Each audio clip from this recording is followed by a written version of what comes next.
He's the great Drew Martin. I'm Brian Power. How's it going, everybody? And for some ungodly reason, they have me saying, welcome to the Hustle Pod here on Wager Talk TV.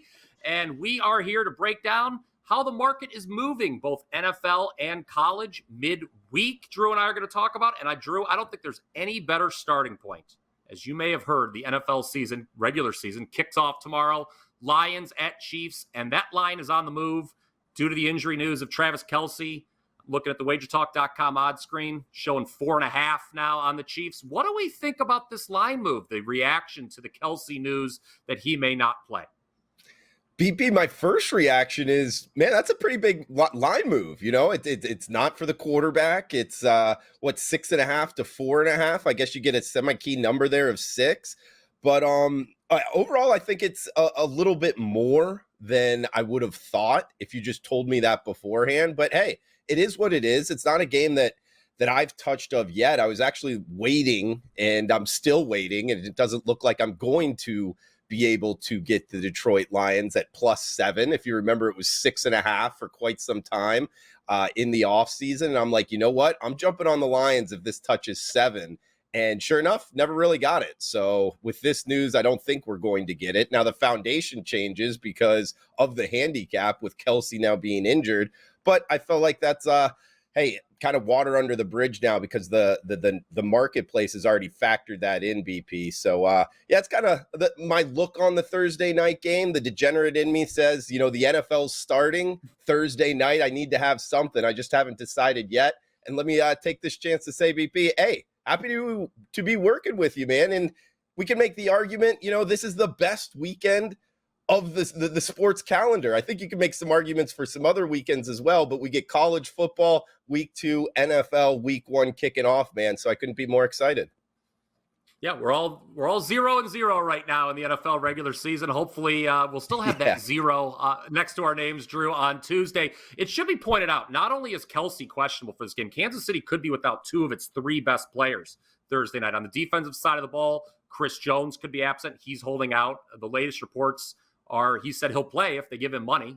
That's you know what I always say to people. But you know, so that those would be 2 substantial losses for the Chiefs if they don't have Jones and Kelce. But I agree with you, Drew. I thought 2 points for a tight end is quite the substantial move. I also kind of thought, you know, to your point, I was a little bit with you that if you give me 7, I'll be comfortable with Detroit. But do you think Detroit, all this offseason hype, preseason favorites to win the NFC North? I don't know if we've been able to say that since the Barry Sanders era. As a matter of fact, I don't think we have been able to say that since the Barry Sanders era. Do they feel like perhaps a public dog coming into the season opener to you? Sure, they could. I mean, I guess anytime a team kind of steps up and I guess gets a little bit more fanfare behind them and a little bit more backing, you could always kind of make that argument if you really want as a handicapper. I'll say this, though. They got a quarterback that played in the Super Bowl. I know it's kind of fun to kind of jump on Jared Goff. Oh, he's not that good. Truth is, it's pretty accurate down the field when you give him time, and he can make plays with his arm. He's really shown that, and especially playing at home, you know, obviously for about half of their games in a controlled climate, it kind of fits him well coming from California. So overall, yeah, I think you could make that argument. But at the same time, I think there's some legitimacy there. And the Lions do kind of command a little bit of respect coming into this season. And sure enough, we're seeing it here, just catching 4.5 against the Kansas City Chiefs. I mean, and they're on the road. You know, we can't forget that either. It's a tough place to play in Arrowhead. So, hey, I do think, you know, it's a respected team here, and the market is telling us that. And I'll tell you this, with the Kelce news, and that's a great point by you, you know, 2 of their better defenders possibly being out. And I like that quote, if they'll give me money, I'll play. You got to love that one, man. Yeah. But Kelce just kind of saying, like, he's a tight end. Yes, he is, but he's also one of the best, if not the best tight end. And on top of that, watching Mahomes, you can just tell when he's, you know, running around trying to make a play, which he's so great at doing, his eyes, his mindset is to Kelce. Therefore, you know, how many plays has that just kind of, I guess, been, you know, open and trying to make a play, not even planned towards him, and it ends up getting him the ball and him making a big play. So I go back and forth how much he's worth to the line, but hey, the market's telling us it's worth 2 points. Yeah, so the market down to 4.5. What's really interesting, you look at the Chiefs the last couple seasons, okay, the last 3 seasons, in fact, 15 and 28 against the number when they're laying 3.5 or more. So we Oh, haven't even wow. reached that. So, I mean, Mahomes has struggled historically as a favorite. Now, a lot of times they're laying a lot more than 4.5, right? This is a team, has won multiple Super Bowls. They're a big favorite often. They've struggled to cover big numbers. And as far as legitimacy of Detroit goes, you're absolutely right, particularly on the offensive side of the ball. This is a team number 5 last year in DVOA on offense. They return everyone offensively, including their coordinator, which can't be understated. I'm looking at the wagerstalk.com odds screen, though, Drew. The total has dropped in this game, which I find interesting. You have to think that might be related to the Kelsey news as well. But both of these defenses struggled in the red zone last year. The Lions actually gave up an NFL high 6.2 yards per play. They were near the bottom in most categories. Kansas City has averaged 37.7 points in week 1 the last 7 years under Andy Reid.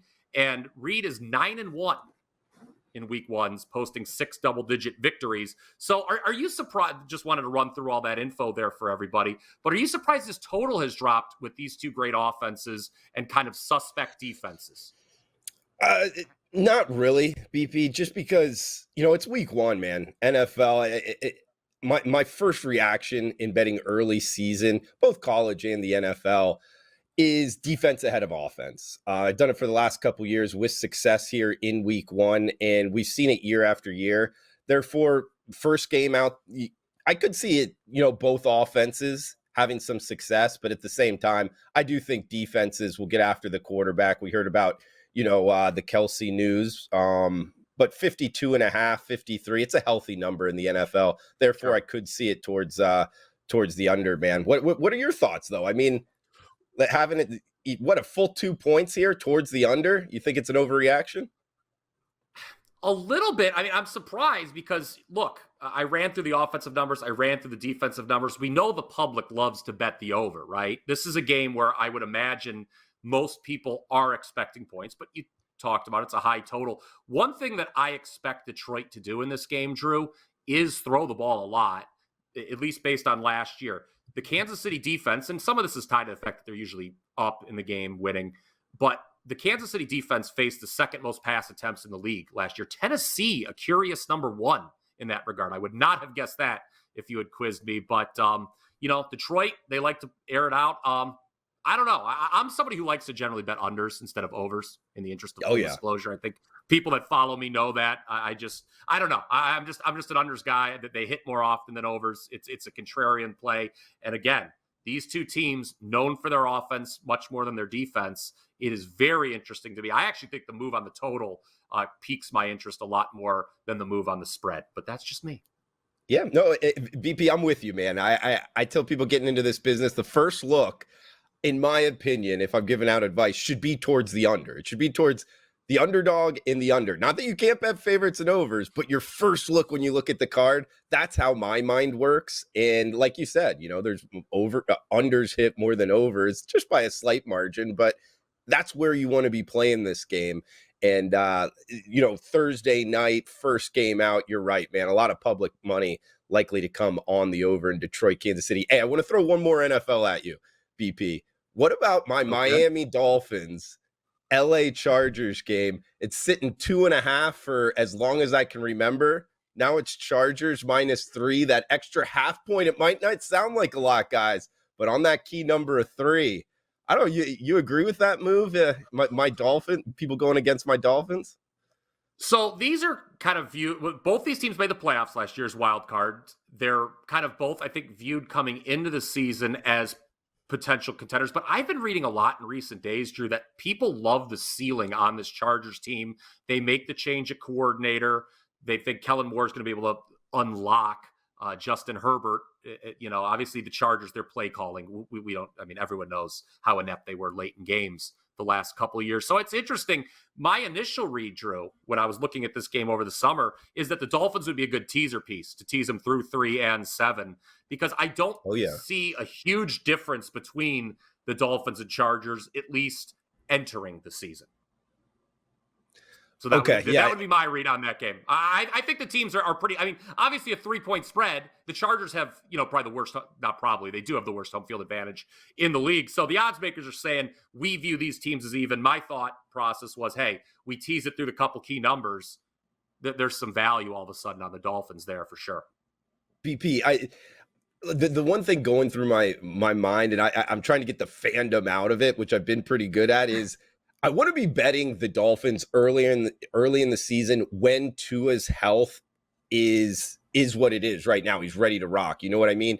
As soon as he starts becoming questionable, I don't know. I think we saw this Dolphins offense lose a lot when he wasn't in. That was my thinking on being on the Fins. Also, you bring up teasers. I want to throw something at you that I've been thinking with the NFL teasers. Week 1 coming in, I feel that there's more volatility, whether it be college or the NFL. What's actually going to happen? I think there's just more question marks out there. So I'm all for teasers in the NFL, but in week 1, I really shy away from them just because I don't feel like we get as much quote unquote value with the teaser because there's more kind of discrepancy in the outcome of the scoreboard in the NFL in week 1. After that, I think it changes. Do you have any opinion on that? Kind of staying away from teasers in week 1? Yeah, a little bit. You're right. I mean, we saw obviously college last Saturday. A lot of teams look a lot better, a lot worse than we thought coming in the year. Right. Your week 1 is, other than that in the last week when people are sitting starters for, if they've already made the playoffs, it's called betting into uncertainty, right? They're almost kind of they're the 2 weeks that you feel the least about because we think we know these teams. We've spent all off season saying, I think this is going to happen. But what if we're wrong? I mean, I heard for 3 months in the college game, you can't build a team the way Deion Sanders is looking to build a team in Colorado. Oops. Look at what happened there. I mean, we were all really, really wrong. And now everyone thinks the line move is kind of a confirmation. Oh, my God, now everyone's overreacting to Colorado.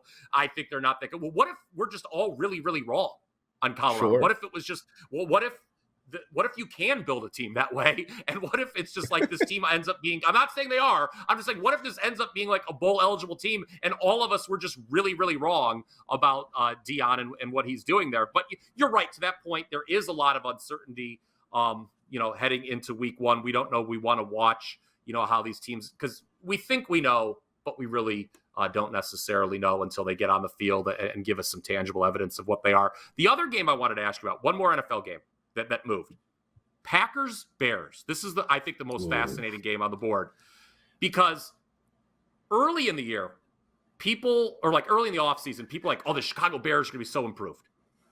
And then there was a pushback on that. And, there's reason to be pushback. Justin Fields, every time I watched the Bears last year, he was running for his life.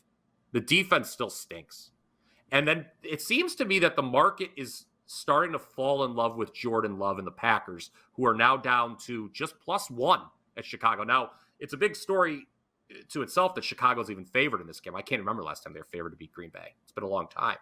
But do you feel like we've seen something where it's like, okay, the market was too high on Chicago, but now has there been too much of a push the other way with Green Bay, do you think? I mean, do you think Green Bay could go off as the favorite here?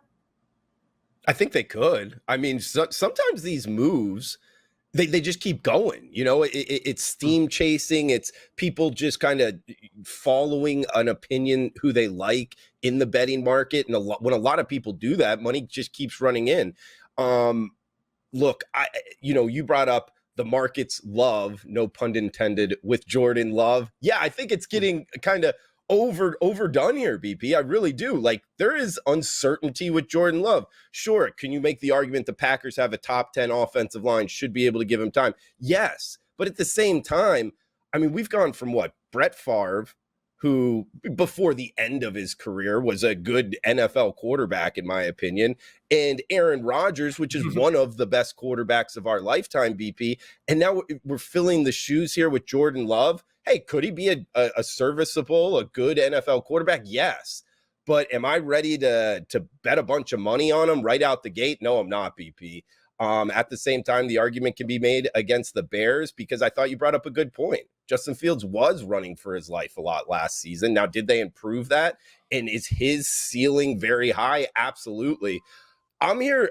I'm liking the Bears though. I mean, we Okay. get a little, buying on the Green Bay Packers here, and hey, we might even get a pick 'em price tag. And hey, it's at Soldier Field, so things change from year to year. That was a good point. The Packers kind of have been a favorite over the Bears for quite some time, but hey, maybe the odds makers, the market, telling us Chicago's favored for a reason. Man, what are your thoughts here in Soldier Field?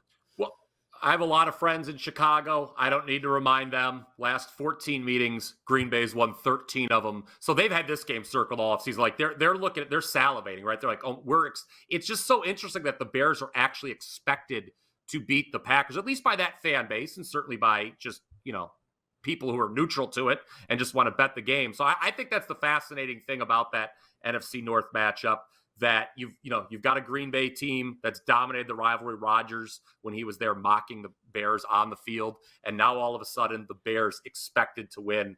Let us know, by the way, in the comments section, what you think about Bears Packers, what you think about the Thursday night game, what you think about any of these NFL Week 1 matchups, who you're buying, who you're selling. We will, of course, interact with you. We love to see those comments coming in. All right, we talked a little bit about college for like 1 second there, Drew, just to wrap up. Colorado and Nebraska.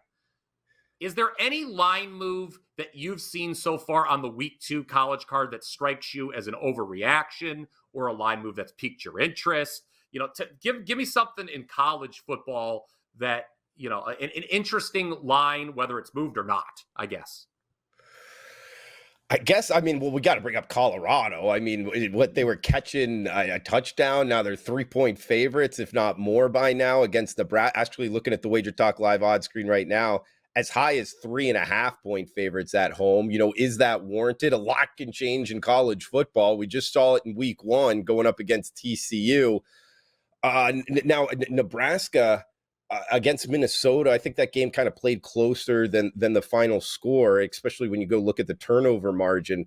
Look, call me a square. I'm okay being called a square here, BP, if the ticket cashes. You know what I mean in this business. Yeah. I think Colorado, there is good reason for this line move. They had a lot of athletes, and Deion Sanders' son there, he could throw the deep ball. Man, that kid had some touch on his passes. They have talent all around. So it's something as the season goes on, it doesn't look like, just because of all the changes they had in the offseason, there might not be as much depth, but the guys on the field early in the season, I'm looking to be betting on them more than not, man. What are your thoughts here on the Buffs and I guess any other line moves?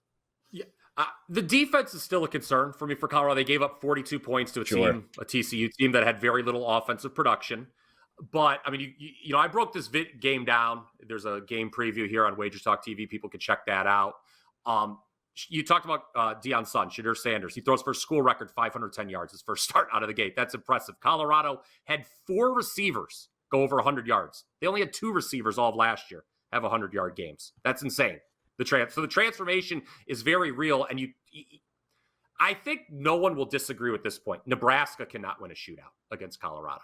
I mean, you look at that offense against Minnesota, how that game played out. Yes, they turned it over a lot of times. I believe Sims, one of his 3 interceptions was in or near the end zone, if I remember. So they left some points on the board, Nebraska, but Nebraska's not going to be able to win a 45-42 game against Colorado for sure. So, I mean, if Colorado can score, I think Nebraska's up against it, man. That's what I got to say. There's a lot of interesting home dogs, too, I know, on Week 2. I feel that's like, you look at like NC State, Baylor in a game where neither starting quarterback is likely to play, Utah at Baylor. Texas Tech off the horrific loss at Wyoming, a game they led 17-0. They're now catching 6.5 against Oregon. Like, there's a lot of those games, it feels, and home dogs were pretty good last week. 7-4, I believe they finished. So those are the line moves that caught my eye, at least. I also think UAB. UAB is a team that, there is nothing in 2023, Drew, that everyone can agree on, right? Now, I bring this up, not to get worldly, but I didn't see a single person champion the hire of Trent Dilfer at UAB. Like this year, like everyone's like, this is going to sink the... No! I mean, maybe Trent Dilfer's mom did, or his wife. I don't know. I don't know if his mom... I did. Like, I liked it. You liked the hiring of Trent Dilfer? Yeah, Oh my yeah, I goodness! did. Apparently, I missed that text from you. Oh my Well, goodness! So I didn't tell you. I'm not saying okay. you forgot. I did like it. I Oh was obviously in wow! the minority. Yeah. I mean, so that UAB is a very short dog against Georgia. Well, the line's up to 7, so the market is selling on Yeah. Dilfer. It went from 5 to 7 against Georgia Southern. That was I found interesting. If everyone was right that Dilfer's such a bad hire, and they only played an FCS team last week, that opening number seemed short, and apparently the market agreed, taking Georgia Southern to 7. So.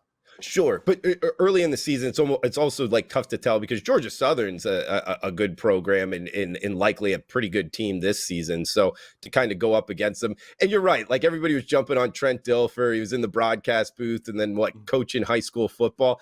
I actually like the guys with pedigree from high school football. There's been a lot of success going that route, hiring the guys up from high school. Now, granted, usually they're taking a coordinator or positional role for a couple years, learning the college game, and then becoming a head coach. But a lot of those guys have had success. That's why I kind of didn't mind it. Plus the fact he's an former NFL, Super Bowl winning quarterback. I'm sure that doesn't hurt in the recruiting room, man. And I know we're up against it time-wise, guys. So we got to start wrapping it up here. But remember to watch The Hustle tomorrow night on the Wager Talk YouTube channel, 7 o'clock Eastern. Check out Brian Power at wagertalk.com. I'm Drew Martin. Brian, I do got to ask you about my Auburn Tigers at the Cal Golden Bears. First of all, I cannot wait for this matchup. This is the degenerate special with my college playing on the West Coast. But you bring up home dogs. Is Cal plus 6.5? Does that intrigue you? Like, I've heard, college teams kind of traveling out west from the South. It's kind of a sharp call to go against. But I don't know, man. But at the same time, Pac-12 13-0 out the gate. And the SEC has dropped a couple here. So what are you thinking in that one late night? Well, I'll be very honest. Just in the interest of transparency, Cal stunned me last week by how they carved up North Texas with a backup quarterback in, no less. I mean, North Texas is tackling. It seemed that they were uninformed that tackling was still part of the game. I mean, it was just a disaster defensively for the Mean Green there. And Auburn, we know tackling shouldn't be an issue. I mean, I know you probably know more than I do about the Auburn program, but I don't know, man. I wouldn't want to lay points going on in a late start on the West Coast. I just wouldn't. But that's just me. I'm always attracted to those home dogs. I'll tell you that. I'm probably not going to be laying it with Auburn. That much is for sure. Even though Cal did shock me in week 1. Fair enough, my man. Well, this has been fun, VP. I'm looking forward to this on Wednesdays with you, bro.